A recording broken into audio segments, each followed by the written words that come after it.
every day for 10 years. I've been bullied and attacked, and I was the most trolled person in the entire world, man or woman. It's a little smirk from Meghan Markle as she talks about being one of the most bullied women on the internet for the past 10 years that reveals her true feelings. Because Meghan Markle, I don't actually think is all that upset about being trolled. The moment didn't begin with outrage.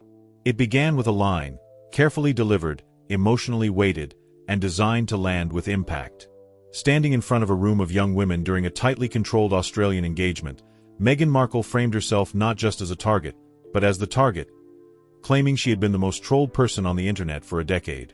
And for a few seconds, it worked. The room was meant to feel it as solidarity. A shared struggle. A powerful woman speaking openly about pain, survival, and resilience. But the problem wasn't the claim of online abuse itself, because that part is real. Public figures do face relentless hostility. The problem was the scale of the claim, and what surrounded it. Because the second you step back and look at the full picture, the narrative starts to crack. This wasn't an unfiltered moment. It was delivered inside a sealed environment. No independent media, no unscripted access, no unpredictable questions. An event where even guest lists had been curated to remove anyone who might challenge the narrative. A tour run with the precision of a state-level operation, where optics were not just managed, they were engineered. And that's where the contradiction begins. How do you position yourself as the most attacked person online, while simultaneously operating inside one of the most controlled public environments imaginable? That tension, between what is said and what is actually happening, is the core of the story.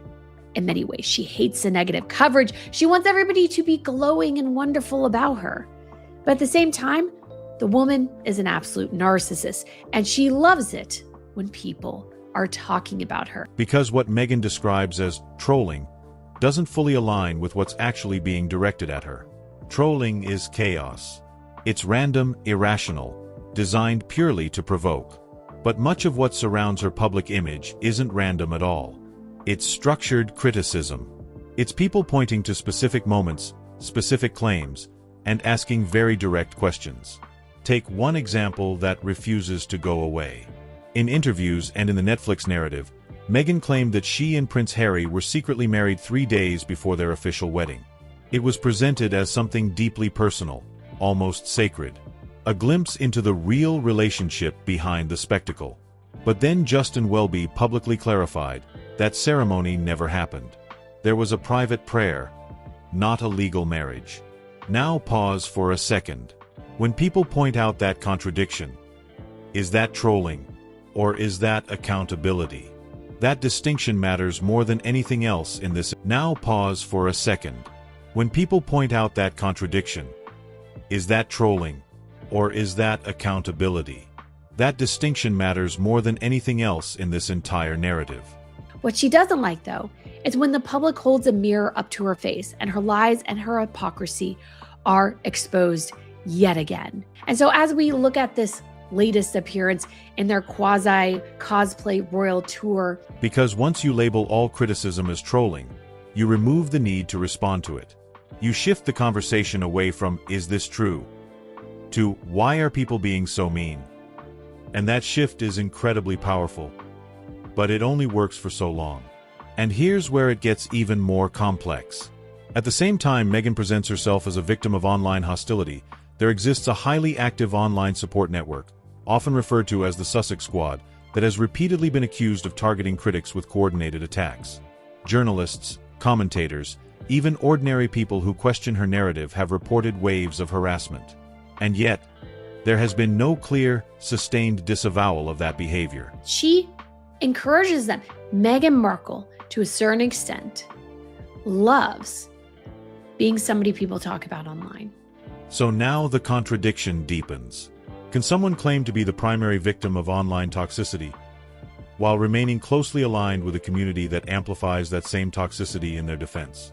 That's not a comfortable question, but it's one the public is increasingly asking. And then there was that moment. Small, almost invisible, but impossible to ignore once you see it. Right before the expression of pain fully settled into place, there was a flicker. A brief, unguarded smirk. The kind that appears before performance catches up with intention. It lasted less than a second, but it revealed something far more telling than the speech itself. Because being the most trolled person in the world isn't just a claim of suffering.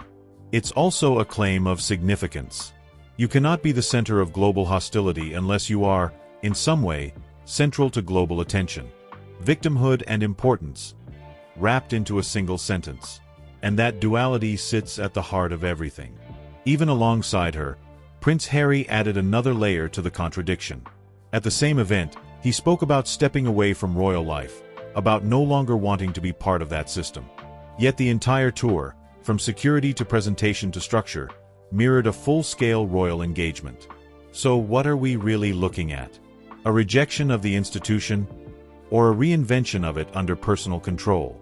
Because when you strip away the emotional framing, what remains is a pattern. Claims that invite sympathy, paired with environments that avoid scrutiny. Narratives of vulnerability, delivered through highly managed platforms. A constant emphasis on authenticity, presented inside systems where authenticity cannot be independently verified. And once you start noticing that pattern, you begin to see it everywhere. The hospital visit, the curated photographs, the carefully staged interactions, even the timing of images appearing across media channels, it all follows a structure. None of it is accidental. And that's why the public reaction has shifted over time. Back in 2018, during their earlier Australian tour, the reception was overwhelmingly positive. There was excitement, curiosity, genuine goodwill. So what changed? It wasn't the world suddenly becoming more hostile. It was the accumulation of moments like these. Statements questioned, narratives challenged, gaps identified. And each time those gaps appear, they're not addressed directly. They're reframed as attacks. Which brings us back to the original claim. If this is truly about trolling, then the solution is protection. Filters, moderation, shielding from abuse. But if much of it is actually accountability, then the solution is something entirely different. And that's the part that makes this story so uncomfortable. Because accountability doesn't disappear when you call it something else. It waits, and it builds. And eventually, it speaks louder than any carefully constructed narrative ever could. So the real question isn't whether Meghan Markle is criticized. The real question is why that criticism exists, and whether it's being answered or simply renamed. And just when that narrative begins to settle, just when the idea of relentless trolling is meant to anchor sympathy, something else quietly slips into the frame. Something far less emotional and far more revealing. Because while the words were focused on pain, survival, and being targeted, the operation surrounding those words was doing something entirely different. She invited one of them to her little sit-down dinner on Friday. She invited them to attend that retreat. Why? Because she loves it. It was selling something. Not directly, not openly, but unmistakably.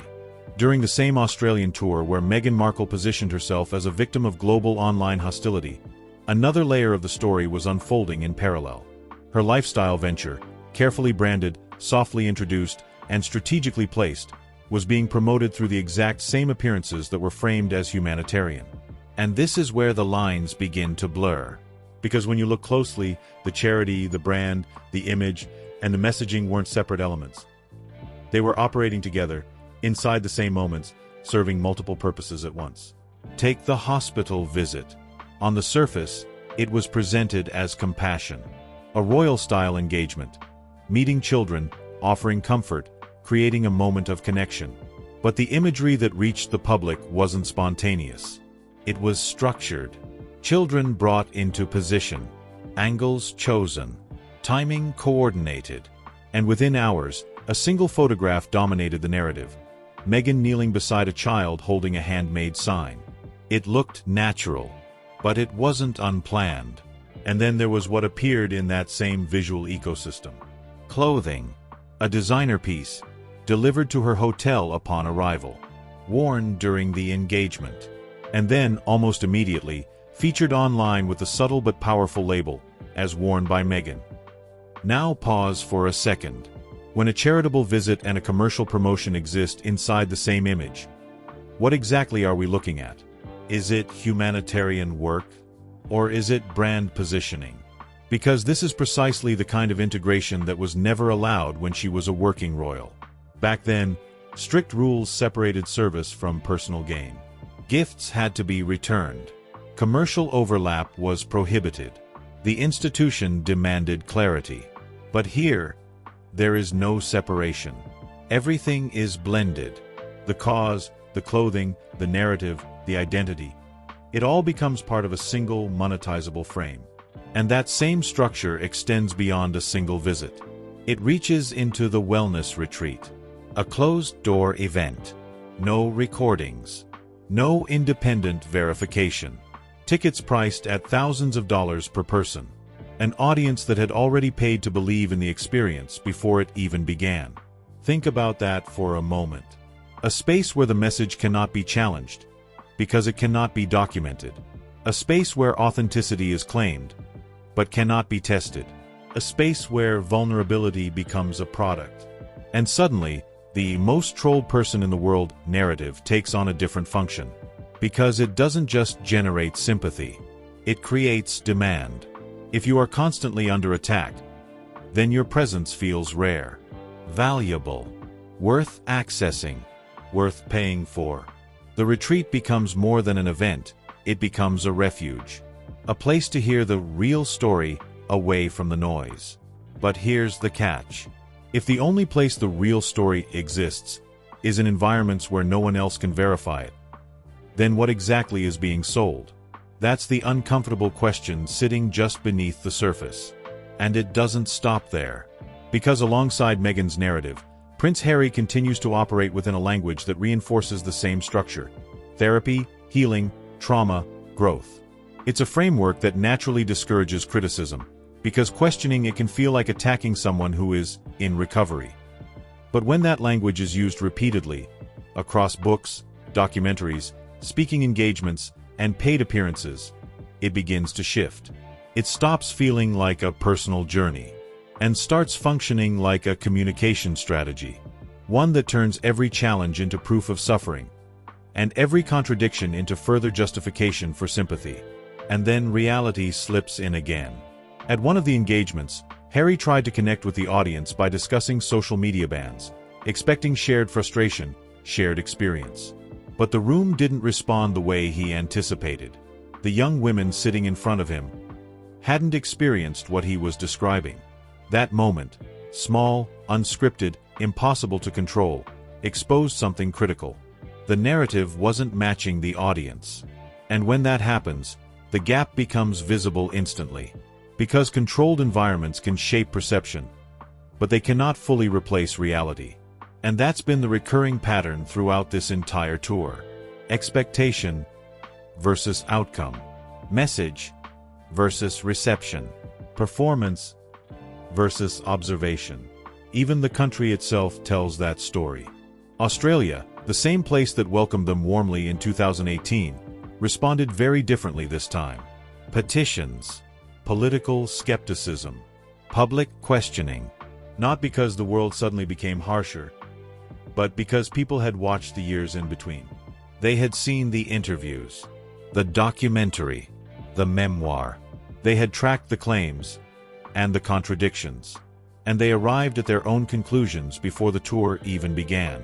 So when Meghan stood there and said she had been the most trolled person in the world for 10 years, it wasn't just the statement that people reacted to. It was everything surrounding it.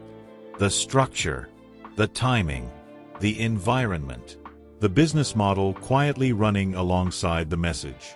Because once you notice that the narrative of victimhood also fuels the narrative of value, it becomes very difficult to separate the two. And that leads to a question that cuts deeper than any headline. Is the criticism she receives a reaction to who she is? Or a reaction to how the entire operation is designed? Because if it's the second one, then calling it trolling doesn't resolve the issue. It only delays the moment when the gap becomes too obvious to ignore. And judging by what's already happened, that moment may not be far away. And then something even more revealing begins to surface. Not in what was said, not in what was shown, but in the timeline itself. Because the claim of being the most trolled person in the world for 10 years sounds powerful, until you actually start breaking those 10 years down. And when you do, the story doesn't quite hold together the way it's presented. Back in 2015, Meghan Markle was not a global lightning rod. She was known, yes, but within a very specific space. A supporting actress on Suits, a lifestyle blogger running the TIG, building a curated, aspirational image around food, travel, and wellness. Her audience was niche, her visibility controlled, and most importantly, there was no widespread hostility. No global trolling campaign. No relentless daily attacks. That didn't exist. So where does the 10 years actually begin? Because the real shift didn't happen until 2016, when her relationship with Prince Harry became public. And even then, the initial reaction wasn't negative. It was the opposite. Excitement, curiosity, a sense that something new was entering the royal family. There was genuine goodwill, not just from the public, but from media across multiple countries. The narrative at that point wasn't targeted victim. It was modern fairy tale. So again, what changed? Because something clearly did. And it didn't happen overnight. It happened piece by piece, moment by moment, claim by claim. First came internal murmurs, staff complaints that quietly surfaced before the royal exit. Not public spectacle at the time, but signals that something behind the scenes wasn't aligning with the image being presented. Then came the turning point. The interview. The moment where deeply serious allegations were introduced to a global audience. Claims that immediately carried weight, but were delivered without the level of specificity needed for verification. No names. No direct accountability. Just implications powerful enough to reshape public perception, but vague enough to remain unresolved. And once that door opened, everything that followed intensified it. The Netflix series. The memoir. Repeated narratives that painted a consistent picture, but each time, details emerged that didn't fully align. Not always dramatically. Sometimes subtly. Sometimes just enough to create doubt. And here's the key point. The backlash that followed wasn't random. It tracked directly with those moments. Every time a major claim entered the public space, scrutiny followed. Every time a contradiction appeared, criticism increased. That's not chaos. That's cause and effect. Take the wedding story again. Or the various accounts surrounding family dynamics. Or the shifting tone between victimhood and empowerment depending on the platform. Each one added another layer. And instead of resolving those layers, the response pattern remained the same. Redirect, reframe, reclassify criticism as hostility. But the facts themselves didn't disappear. They accumulated. And when information accumulates, something important happens. People begin to connect patterns. Not isolated incidents, patterns. A claim is made. The claim serves a narrative purpose.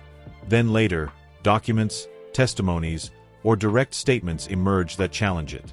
And instead of addressing the contradiction directly, the focus shifts to the tone of the criticism rather than the substance. Once you see that cycle, it becomes very difficult to unsee it. And that's exactly what began happening over time. Public perception didn't flip suddenly. It evolved. Slowly, incrementally, based on exposure to more information. Which brings us back to the present moment, the Australian tour. Because by the time this tour began, the audience wasn't the same audience from 2018. They weren't seeing a new figure entering the royal family. They were seeing someone whose public narrative had been tested repeatedly, and not always held up. So when Meghan stepped forward and framed herself as a decade-long victim of global trolling, the audience wasn't just hearing the words. They were filtering them through everything they had already seen. And that's why the reaction felt different. Because now, instead of asking, why is this happening to her? People started asking something else. What led to this? That shift, from sympathy to analysis, is the moment where narratives begin to lose control. And you could see it play out in real time. At the college engagement, when Meghan attempted to connect over social media struggles, the response she received was simple, honest, unfiltered, The audience didn't share her experience. They didn't relate in the way she expected. And for a brief second, reality interrupted the script. No hostility, no trolling, just a mismatch. And that mismatch says more than any headline ever could, because it reveals something fundamental. The narrative being delivered is no longer aligned with the audience receiving it. And once that disconnect becomes visible, it spreads. Because people don't need a coordinated campaign to question something.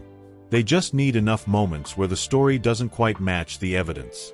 Enough instances where what is claimed and what is observed don't fully line up. And at that point, something irreversible begins. The narrative stops leading. The record does. And the record, unlike a speech or a curated event, cannot be controlled in the same way. It exists across interviews, statements, documents, timelines, and public memory. And when that record starts pointing in a different direction than the story being told, no amount of repetition can fully close that gap. So the real turning point isn't the criticism itself. It's the realization that the criticism didn't appear out of nowhere. It followed a pattern. And once that pattern becomes clear, the question changes permanently. Not, why is she being targeted? But, why does this keep happening?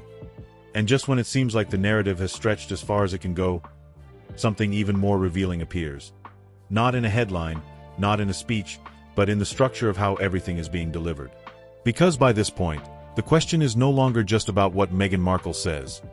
It's about the environments where those statements are allowed to exist.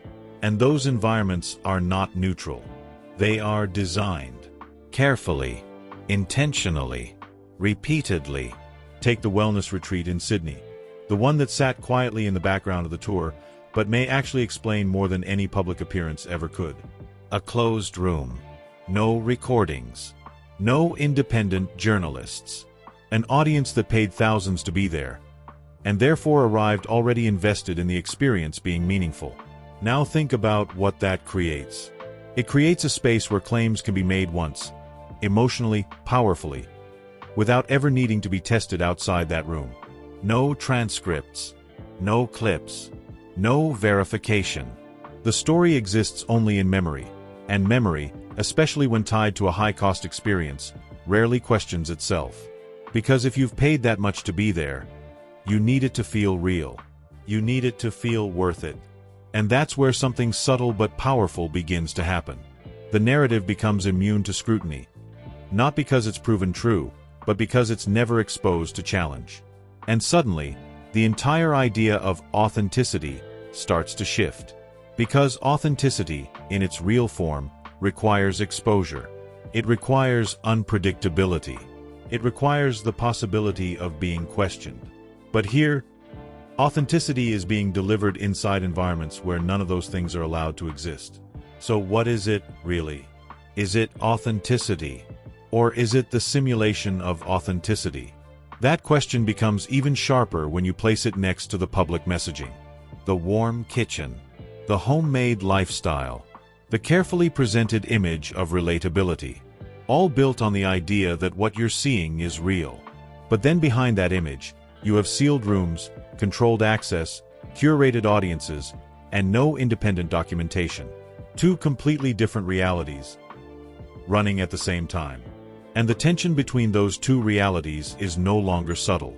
It's visible, even in the smallest details. Like that moment again, the smirk, that fraction of a second before the performance settles into place. Because that's what keeps resurfacing throughout this entire story. Not just contradictions in statements, but contradictions in behavior. For example, at the same engagement, Prince Harry spoke about stepping away from royal life, about not wanting to be part of that system anymore. But everything surrounding him contradicted that statement. The security, the structure, the choreography of the event, the presence of controlled media access, even the symbolism, the watch, the references, the framing. It all mirrored the very system he claimed to have left behind. So what does that create? It creates a version of royalty without the restrictions. A version where the authority remains, but the accountability does not. And that's a very different model. Because when you remove institutional constraints, you also remove the mechanisms that separate service from personal benefit. Which brings us back to the central tension of the entire tour. The merging of everything into one frame.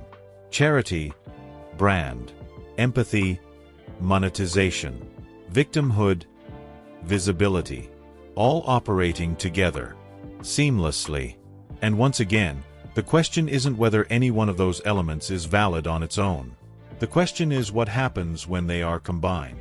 Because when a humanitarian visit also functions as brand exposure, when a personal struggle also increases commercial value, when controlled environments replace open interaction, the public doesn't just observe the message. They start analyzing the structure behind it. And that's exactly what began happening here. Even the country itself seemed to reflect that shift. Australia wasn't reacting emotionally. It was reacting observationally. Petitions gaining traction. Public figures questioning the purpose of the tour. Audiences no longer responding the way they once did. Not because of sudden hostility, but because of accumulated awareness. People had seen enough. And when people see enough, something changes. They stop reacting to individual moments and start interpreting patterns. And patterns are much harder to manage than isolated incidents. Because you can control a moment. You can stage an image. You can frame a speech. But you cannot easily control how those moments connect over time. And once those connections begin forming in the public mind, they become resistant to narrative. This is where the entire structure begins to face its real test. Not from critics, not from media, but from consistency. Because consistency is the one thing that cannot be manufactured in isolated environments. It either exists across time, or it doesn't. And if it doesn't, the gap becomes impossible to ignore. Which brings us to a deeper, almost uncomfortable realization. What if the issue isn't that the narrative is being misunderstood, but that it is being understood too clearly? What if the reactions we're seeing aren't driven by cruelty, but by recognition?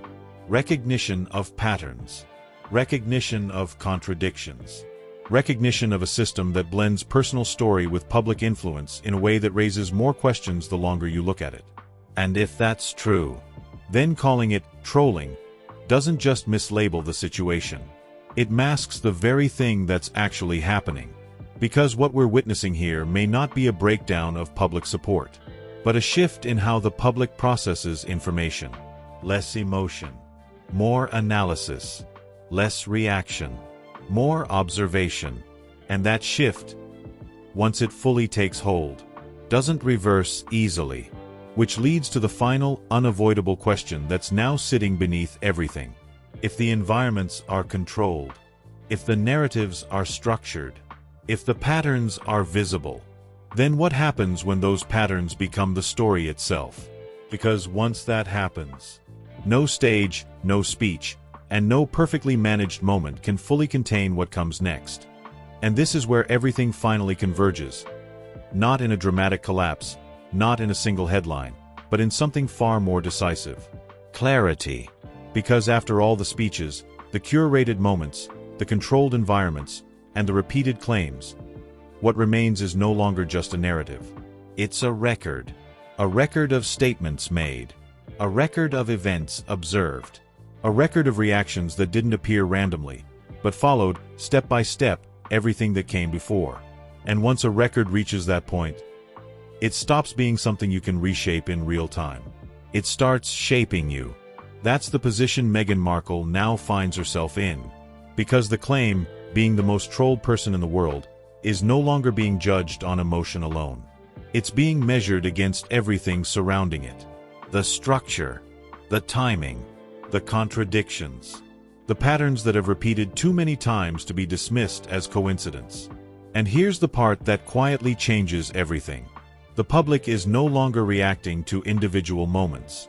They're comparing them, side by side, across years, across interviews, across actions. And when people start doing that, narratives don't just weaken. They get audited.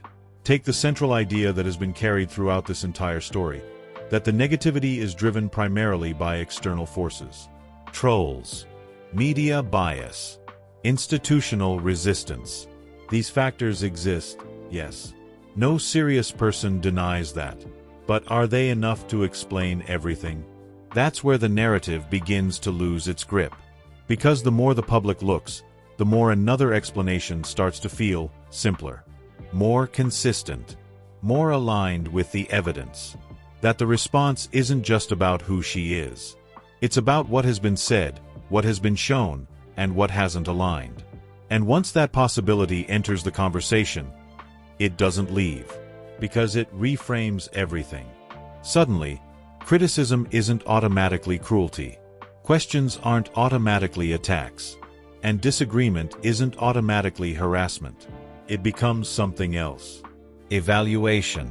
And evaluation is far more difficult to manage than emotion, because you can counter emotion with emotion. But you can't easily counter a pattern people believe they've already seen for themselves. Even the smallest details begin to carry weight now. That brief smirk, that mismatch with the audience, that overlap between charity and branding. Each one, on its own, could be dismissed. But together, they form something harder to ignore. And that's why the reaction has shifted from sympathy to skepticism in so many places. Not everywhere, but enough to matter. Even Prince Harry, standing beside her, reflects that same tension. The language of healing, of stepping away, of rejecting the institution, set against a reality that still mirrors the very structure he claims to have left. And when those two things exist at the same time, people notice. Because at the end of the day, this isn't really about one speech, or one tour, or even one claim. It's about alignment between words and actions, between narrative and evidence, between what is presented and what is observed. And right now, that alignment is being questioned more than ever. So the real question isn't whether Meghan Markle faces criticism. She does. And some of it goes too far. There's no value in denying that. But the deeper question, the one that will define everything moving forward, is this. How much of that criticism exists because of external hostility? And how much of it exists because people have simply been watching closely? Because if it's the second one, then no amount of reframing will permanently resolve it. Not by calling it trolling. Not by controlling the environment. Not by repeating the same narrative with greater intensity. Because once people believe they've seen the pattern, they don't need to be told what to think anymore. They've already decided. And that's the moment where the entire dynamic changes. Where influence becomes harder to maintain. Where control becomes harder to enforce. Where every new statement is no longer taken at face value, but measured against everything that came before. So as this story moves forward, the stakes are no longer just about public image. They're about credibility. And credibility, once it becomes the central question, doesn't recover through performance. It recovers, if it recovers at all, through consistency, through clarity, through answering the questions that have been building for years instead of redefining them. Because in the end, the internet doesn't decide who is trolled and who is trusted. People do. And people, over time, tend to follow one thing above everything else. Not the loudest voice, not the most emotional story, but the version of events that feels the most consistent, the most grounded, the most real. So the final question isn't dramatic. It's simple. When everything is stripped back, no stage, no script, no framing, does the story still hold? Or does the gap finally become too visible to ignore? Because once that answer becomes clear, everything else follows.